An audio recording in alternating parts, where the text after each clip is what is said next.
हमें हुकूमत दी गई है, हुकूमत में इख्तियारात हैं, लेकिन कहीं ना कहीं हमारे हाथ जो है हमारे पीठ पीछे बांधे गए हैं।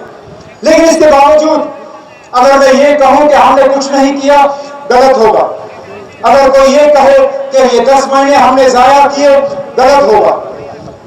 हमने आते ही जम्मू कश्मीर की असेंबली में जम्मू कश्मीर के खसूसी दर्जे को दोबारा कायम करने के लिए एक रेजोल्यूशन जो है असेंबली से मंजूर कराया।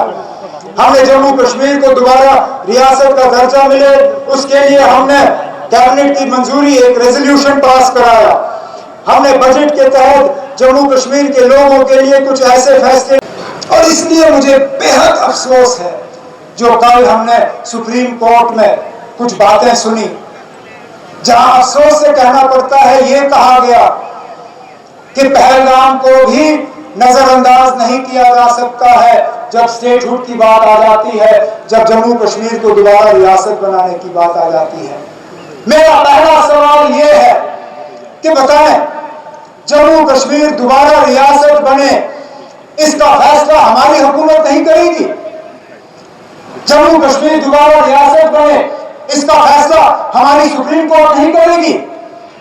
क्या दोबारा जम्मू कश्मीर रियासत बने, इसका फैसला पहलगाम के उन कातिलों के हाथ होगा, या उनके पीछे जो ताकत है हमारे पड़ोसी सरहद पार मुल्क, क्या वो तय करेंगे कि जम्मू कश्मीर रियासत कब बनेगा? क्या जब कभी हम रियासत बनने के नजदीक आएंगे और ये लोग कोई हमला करेंगे, दोबारा हमारा रियासत का हक हमसे छीना जाएगा? आखिरकार क्या ये इंसाफ है? क्या ये सही है? हमें सजा दी जा रही है उस जुर्म के लिए जिस जुर्म में हम शामिल नहीं हैं।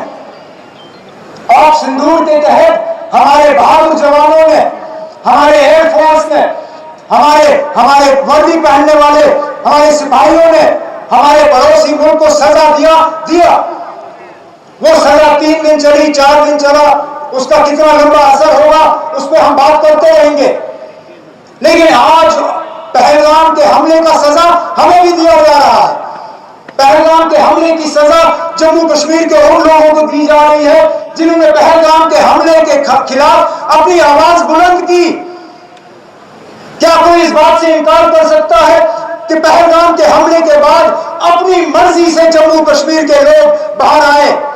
कठुआ से लेकर कुपवाड़ा तक कोई शहर ऐसा नहीं है, कोई गांव ऐसा नहीं है, कोई घर ऐसा नहीं है जहां नाराजगी का इजहार नहीं हुआ, जहां लोगों ने यह नहीं कहा कि पहलगाम का हमला हमारे नाम में नहीं हुआ, हम पहलगाम के हमले के साथ नहीं हैं, हम पहलगाम के हमले को कबूल नहीं करते।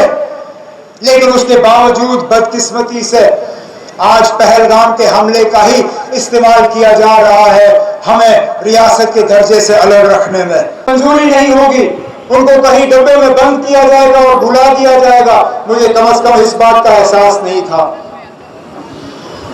कभी कभी ऐसा लगता है कि ये हुकूमत, इसको अगर हम किसी और चीज के साथ इसकी हम बराबरी करें तो आप एक घोड़ा ले लीजिए, घोड़े की आगे की 2 टांगे बांधिए और फिर घोड़े से कहिए भागिए, वो घोड़ा चल पाएगा, यहां से वहां तक पहुंच पाएगा, लेकिन पहुंचने में बहुत तकलीफ का सामना करना पड़ेगा, बहुत मुश्किल से पहुंचेगा। और जिस तेजी और जिस रफ्तार से वो घोड़ा पहुंचना चाहेगा, जिस तेजी और जिस रफ्तार से वो घोड़ा पहुंच सकेगा, वो घोड़ा पहुंच नहीं पाएगा। हमारी भी यही हालत है। हमें हुकूमत दी गई है, हुकूमत में इख्तियारात हैं, लेकिन कहीं ना कहीं हमारे हाथ जो है हमारे पीठ पीछे बांधे गए हैं।